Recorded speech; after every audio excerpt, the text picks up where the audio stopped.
దేవుని వాక్యాన్ని చదువుకుందాం. పరిశుద్ధాత్మ దేవుడు మనతో మాట్లాడుతుండగా దేవుని వాక్యాన్ని ప్రతి ఒక్కరు శ్రద్ధగా చదవాలని మనం చేస్తున్నాను.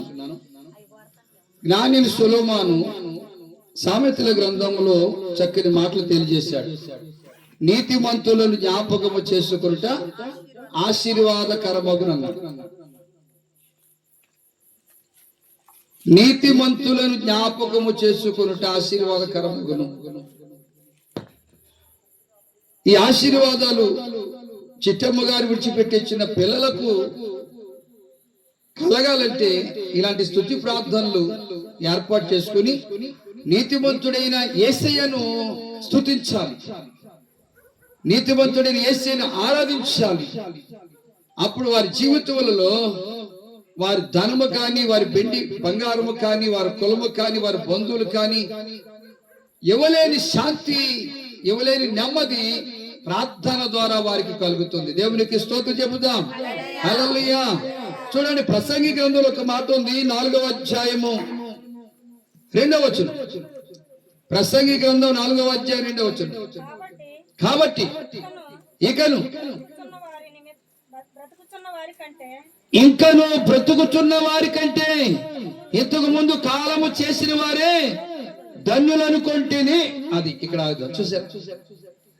ఇప్పుడు బ్రతికి ఉన్న మనకంటే ఇంతకు ముందు కాలము చేసిన వారే ధన్యులు. ఎందుకంటే బ్రతికి ఉన్న మనము ఎన్నో శ్రమలు అనిపిస్తాం, బ్రతికి ఉన్న మనం ఎన్నో నిందలు అనిపిస్తాం, బ్రతికి ఉన్న మనము ఎన్నో ఇక్కట్లు, కరువులు, కష్టాలు, బాధలు అనిపిస్తాం. ఈ సూర్యుడి కింద బ్రతికి ఉన్న మనము ఎన్నెన్నో దెబ్బలు తింటాం, ఎన్నెన్నో రోగాలు, ఎన్నెన్నో మరి సమస్యలు ఎదురవుతాయి. కానీ మరి ఇంతకు ముందు కాలం గడిపి వెళ్ళిపోయారే, వాళ్ళకి ఏ శ్రమలు ఉండో, ఏ సాగులు ఉండో, ఏ కష్టాలు ఉండో, ఏ ఇబ్బందులు ఉండో, ఏ బాధలు ఉండో. అందుకే అంటున్నాడు, ఇంకను బ్రతుకుతున్న వారి కంటే ఇంతకు ముందు కాలం గడిపిన వారే ధన్యులు. ధన్యత పొందుకుందా తల్లిగా. ఎలాంటి ధన్యత అంటే, ఆమె దేవుని వాక్యాన్ని విని, రక్షణ సువార్త విని, నేను చేసేదంతా పాపమే, నేను చేసేదంతా వ్యర్థమే, నేను చేసేదంతా శూన్యమే, కాబట్టి నాకు రక్షణ లేకపోతే నేను నిత్య నరకానికి వెళ్తానని మారు మనస్సు పొంది, అనగా మనస్సు మార్చుకొని, ఆలోచనలు మార్చుకొని, ప్రవర్తన మార్చుకొని, పాప క్షమాపణ నిమిత్తమై యేసుక్రీస్తు నామములో బాప్తిసం తీసుకుందని చెప్పారు. దేవునికి స్తోత్రం చెప్తాం. హల్లెలూయా. ఆ తల్లి గారు బాప్తిసం తీసుకుందని చెప్పారు. బాప్తిసం తీసుకోకపోతే శిక్ష తప్పదండి.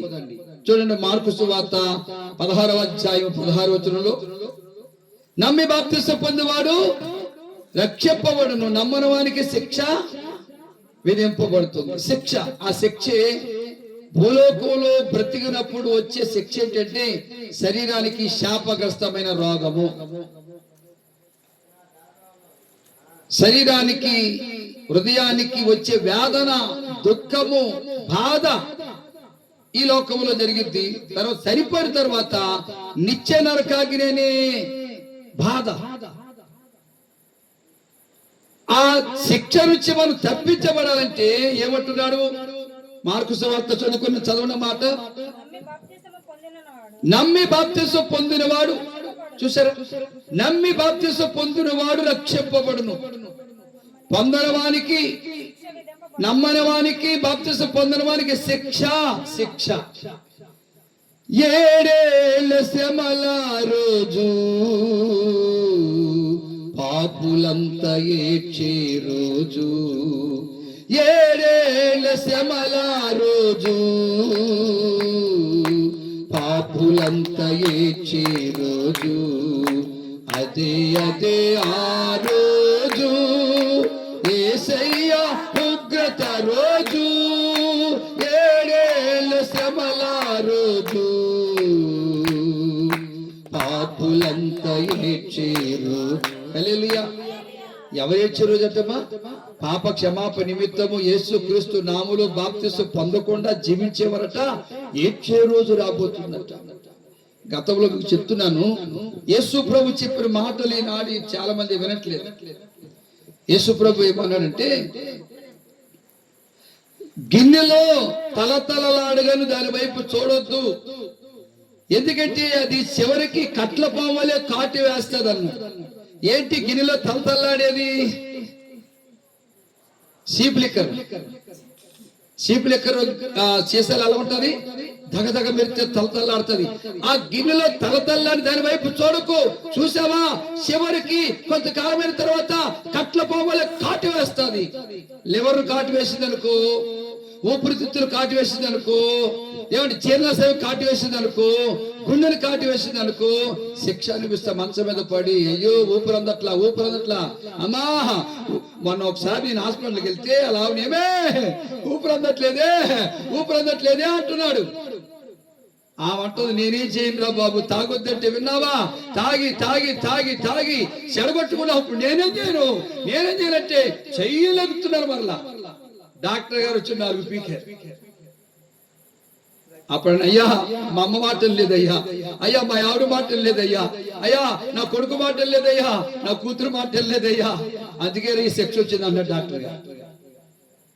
ఆ శిక్ష కాబట్టి దాన్ని ఏం చేయాలి? మనం చూడొద్దు అన్నాడు ప్రభు, దాని దగ్గరికి వెళ్ళొద్దు అన్నాడు ప్రభు. అది మానుకోవాలి, అదే మారు మనసు. చిట్టమ్మ గారు తల్లి గారు మారు మనసు పొందింది. ఈ లోకంలో ఏది చేసినా ఏది సంపాదించుకున్న వ్యర్థమే.